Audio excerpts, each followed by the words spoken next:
All right, so let's get into this Aidan O'Connell and the number change, which I mean, I feel like Aidan O'Connell, he's made so much. He's given us so much content, which is going from 4 to 12. It is so much content for us.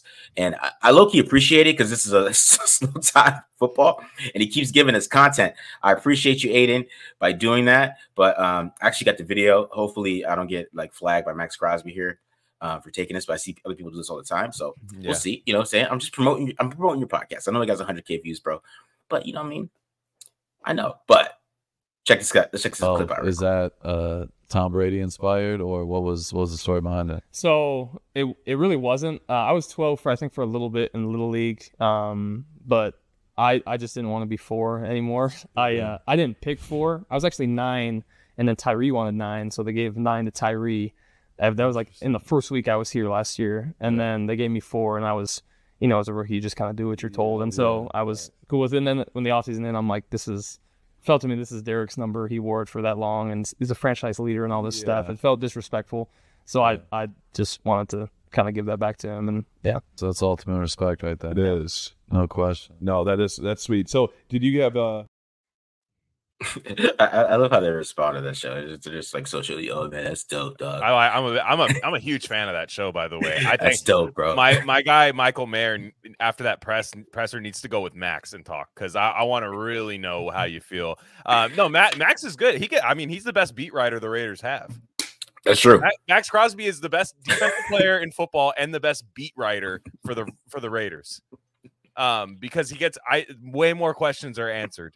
And it doesn't feel like people are like giving up too much game either. Like it feels like guys are just kind of like not bored, like when they're talking to somebody. Shout out to Brody Roback too. I really like him too.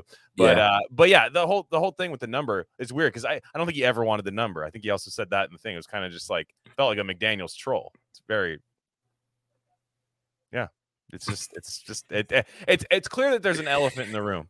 There's an elephant in the room. And it's like, it almost felt like halfway through last year, because you're in when there's a coaching change, I know there were they had the meeting and there was some things were true, some things weren't and stuff. But now that like the dust is settled, I think these guys now are gonna be like, damn, dude, we went through some shit.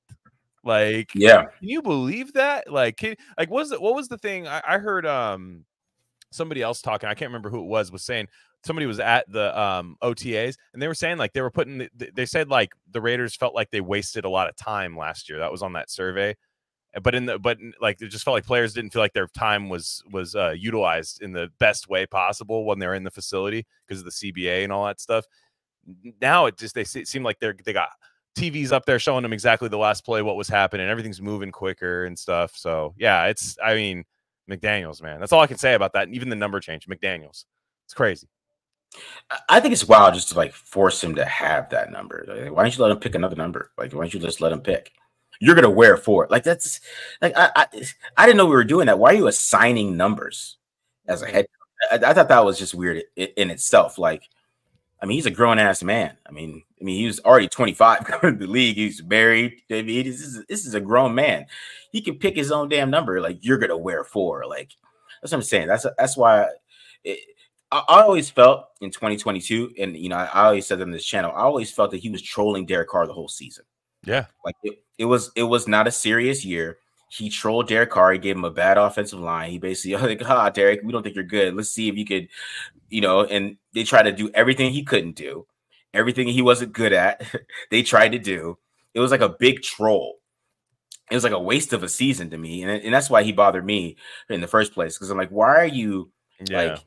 If you knew Derek Carr before you got here, and if you didn't like him, you should have traded him in the first place, right? If you don't like him, get rid of him. You show some balls, right? And then, but then we go into that season, and it just felt like it was a big troll job, right? Just to get him out of there, just to prove that he's not good, so he can go. Which is, I mean, whatever you want to do, that's your prerogative. But then you bring in, Jimmy Garoppolo because you think you're better than Kyle Shanahan. And that didn't work out for you. And we all figured out that's not true. So, and then giving Aidan O'Connell 4 and all that, it's just, he's just so petty, man. Like, Bill Belichick's not petty like that, bro. Bill Belichick rubbed some people the wrong way. Like, Darrelle Revis, guys who are like more, they don't want that kind of, authoritarian coach. Right. But he still had some what I would say, what's the word I'm looking for here, Glenn? Basically, like, he was more personal with them, I guess, like kind of still felt like that, it wasn't, I hate you guys. Like Josh made it seem like I hate every single one of you and I'm smarter than you. And Bill Belichick was like, you're going to follow my rules, but I still like you as a person. That's the difference. You know what I mean? So some people didn't like the rules with the Patriots and what they did, but some people who were cool with the rules, they still like Bill. That's why Bill can go on Pat McAfee and sounds like, he's a normal guy. Nobody's hiring Josh McDaniels to do that. Josh McDaniels would be all weird and goofy. He has no swag, dude. I mean, let's just say it right now. He has absolutely no swag. I think visors are done in football for a long time because of him. It's thinking back. I was a little excited about it too because they were a playoff team. People can say they overperformed that year when they made the playoffs, lost to Cincinnati, the AFC champion that year. They lost to the AFC champion in a relatively close game, and that was after a season of turmoil. And then you bring in McDaniels, and they extend everybody because he's like, "Oh, I love this team. This is an awesome team. I came up, dude." And then doesn't utilize any of it. Can't even do a simple thing as putting Dylan Parham on the right side of the line, the correct side of the line, their first draft pick as a duo, Ziegler and McDaniels. And like I said, they brought in some talent, Adams, guys like that. They brought in some talent. I liked, I still like guys like Tyree Wilson. I like what's there. It's just nobody enjoyed playing for him. And we're in an era where that matters more than anything. Where players have to like their coach. I'm sorry. This isn't 1972. There's too much media right now. Too many mic'd ups, too many blogs, too many podcasts. They're going to find out you're a dick eventually. And you don't win anything when Daddy Belichick's not there. Yeah. I guess I hopped right into the McDaniels roast session. Yes. This is a McDaniels roast session. Because he did piss me off because literally that whole season it felt like a troll job because the last game Derek Carr played, it's cold. Okay. It's like 1 degree outside. We all know every Raiders fan knows Derek Carr sucks in the cold. Every single Raiders fan that exists knows he sucks in the cold. And they were winning that game. And they came out passing in the second half. I'm like, yo, they got an interception. They go to the 40. They do a play action pass. I'm like, dog, I wouldn't have ran the ball. I would have passed again. I would have passed on third down only. You know what I'm saying? Like, it was a troll job. It was like, just to say, you can't play in the cold. Dog, we knew that already. You know what I mean? So that's what annoyed trolling. He was trolling the hell out of that dude, man. Yeah, nobody's even, you didn't even hear Aidan say like, yeah, and you know what? Like, I know he's not here anymore, but like, my first year, like the McDaniels, he really like showed me you don't hear any of that from any of these guys. Like this dude showed me that like, yeah, he might be, look, it didn't end well. I get it. It was time to move on. But he showed me this. You haven't heard that from one player. No. And I used to hate where they used to say, man, he's the greatest offensive mind. He's a great mind. I used to hate that, man, because he used to run dagger or every third down and 10. So yeah, this isn't preseason. God, he was a dick to Aidan O'Connell too, man.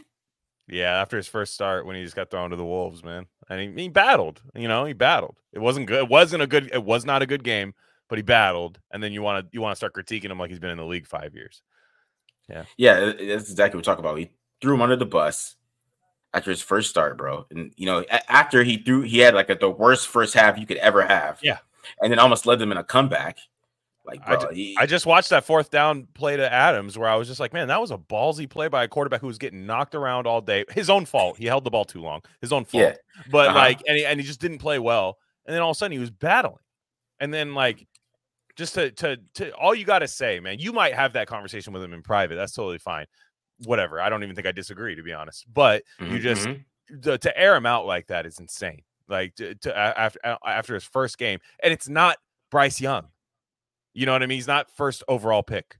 Like this is the guy that changes our franchise. This is the guy you took on day 3 of the draft. Yeah. One thing I do want to say is I watched Bryce Young's film this week. And I don't know, man. That's not Steph Curry, dude. You're telling me he's not Steph Curry of the NFL? Man, interesting. The problem with that is that they traded so much for him. Like